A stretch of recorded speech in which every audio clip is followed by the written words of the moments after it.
Napakalinaw naman yung kaso niya. Napakalinaw. Yung lahat ng ebidensya dito galing ni sa kanya. Sa sinasabi niya sa COMELEC, sa mga kanyang pag-amin. Hindi naman ito invento eh. Pero sir, hindi sila sinisingle out yung majority? Hindi nyo pinapagirahan? Hindi. Ano yan? Ang trabaho ng ombudsman, lahat eh. Hindi ko alam paano nila nagawa yung pilipit na yun, ano? Na yung contribution naging plunder, wala ka namang kapalit na hinihingi, hindi naman nakaw. Hindi pera ng gobyerno yun na ninakaw. At yung indirect bribery nga, wala ka namang kapalit na hinihingi. Hindi ko makita talaga paano nila nadikit-dikit yung kwentong yun at ilabas ang plunder laban kay Senator Marcoleta na yun, nadamay din kami. Tuluyan ng sasampahan ng ombudsman ng kasong plunder si Senador Jinggoy Estrada sa Sandigang Bayan kasunod ng rekomendasyon ng DOJ. Sasampahan na rin umano ng kaparehong kaso si Senador Joel Villanueva. Paglilinaw naman ng ombudsman, hindi nila pinupuntirya ang mga majority senators. Yan at iba pang detalye sa balitang hatid ni Margot Gonzalez.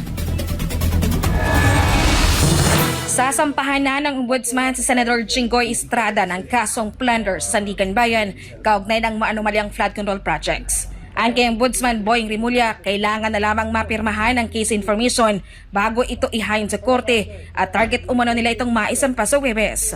Ang naturang desisyon ay base sa rekomendasyon ng Department of Justice. Pinulido lang namin, kaya inabot pa ng mahigit sa linggo na pinag-aaralan at pinaayos yung mga dapat ayusin para mas malinaw yung kasong ilalahad natin sa Sandigan Bayan. Hopefully Thursday, we will file it first thing in the morning. Pasasampahan na rin ng ombudsman ang kaparehong kaso sa Senator Joel Villanueva na tansya ni Rimulya ay maaring mangyari sa susunod na 2 linggo. Talagang madaling panahon, mapafile na rin namin yung kay Senator Joel Villanueva. Yan ang isang hilog na rin.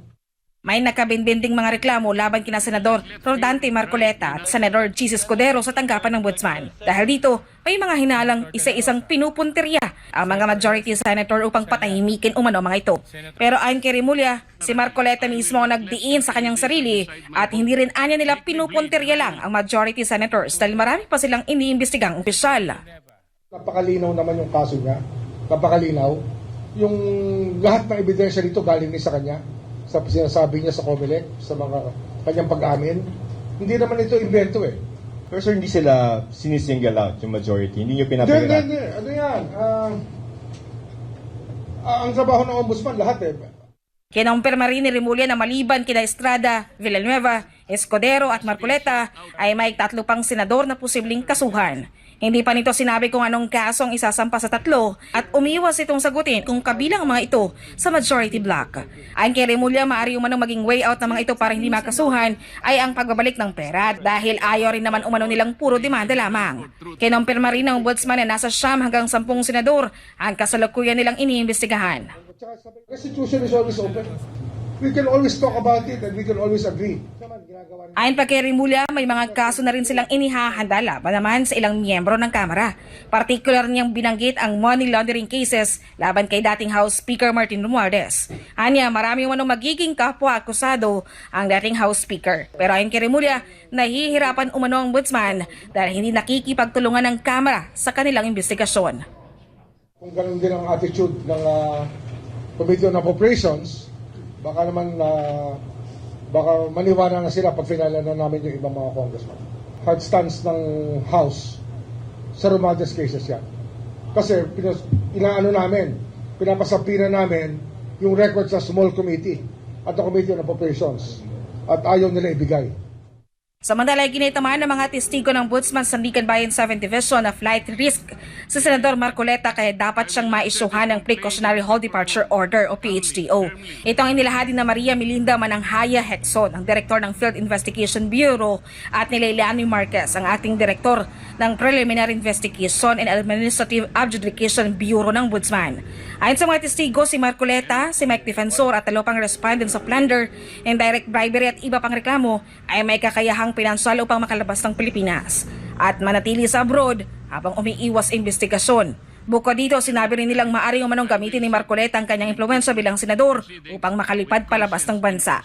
Ang PHDO inaprobahan naman ng Sandigan Bayan. Kaugnay naman ang nangyaring Senate shooting, sinabi ng ombudsman na padadalahan nila ng subpoena si dating OIC Senate Sergeant at Arms Mau Aplasca. Hanggang ngayon naman ay wala pa ring tugon ng Senado sa inilabas nilang suspension order laban kay Aplasca. Bahagi rin umano ng iniimbestigahan ng ombudsman sa insidente ang mga public statements ng ilang senador. Kasama lahat yan. You are under attack at lahat. We will get to the bottom of it and we will come up with the truth kung ano nakita namin totoo. Para sa Diyos at Pilipinas kumahal, Marit Gonzalez, SMNA News. Binatikos ni dating Congressman Mike Defensor ang timing ng pagsasampa ng mga kaso laban kay Senator Rodante Marcoleta. Kasabay nito, iginit niya na wala siyang hiniling na kapalit sa campaign donation na ibinigay niya sa senador sa gitna ng kinakaharap nitong mga reklamong plunder at indirect bribery. Si Daniela Paulite magbabalita. Kinondena ni dating Congressman Mike Defensor ang isinampang plunder at bribery complaints ng ombudsman laban kay Senator Rodante Marcoleta.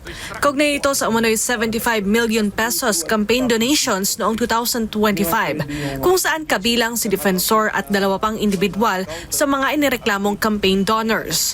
Ayon kay Defensor, wala siyang hininging kapalit sa kanyang donasyon. Hindi ko alam paano nila nagawa yung pilipit na yun, na yung contribution naging plunder. Wala ka namang kapalit na hinihingi, hindi naman nakaw. Hindi pera ng gobyerno yun na ninakaw. At yung indirect bribery nga, wala ka namang kapalit na hinihingi. Pabiro pang sagot ni Defensor. Sabi ko nga kung meron man akong hininging bagay kay Senator Marcoleta, yung pagkain ko ng hopya doon sa kanyang opisina. Pero bukod doon, hindi ko makita talaga paano nilang nadikit-dikit yung kwentong yun at ilabas ang plunder laban kay Senator Marcoleta na yun, nadamay din kami. Duda ang dating mambabatas na may kaugnayan ng mga kasong kinakaharap nila sa pagiging aktibo nila sa panawagan ng investigasyon sa umunoy flood control scandal at sa usapin ng 18 ex-Marines. Mababatid na itinalaga bilang bagong vice chairpersons ng Senate Blue Ribbon Committee sina Senator Rodante Marcoleta at Jinggoy Estrada. Nauna nang sinabi ni Marcoleta na hindi siya mapapatahimik sa kabila ng banta ng pagpapakulong sa kanya at handa niyang sagutin ang mga reklamong isinampa laban sa kanya sa tamang forum. Ang nagiging modus operandi, pag nagsalita ka sa administrasyon, nagalit ka at nagsabi ka tungkol dito sa nangyaring korupsyon, kulong ka na.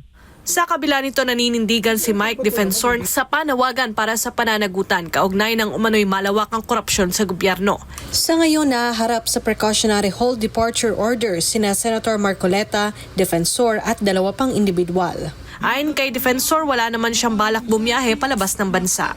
Para sa Diyos at sa Pilipinas kung mahal, Daniela Paulite, SMNI News.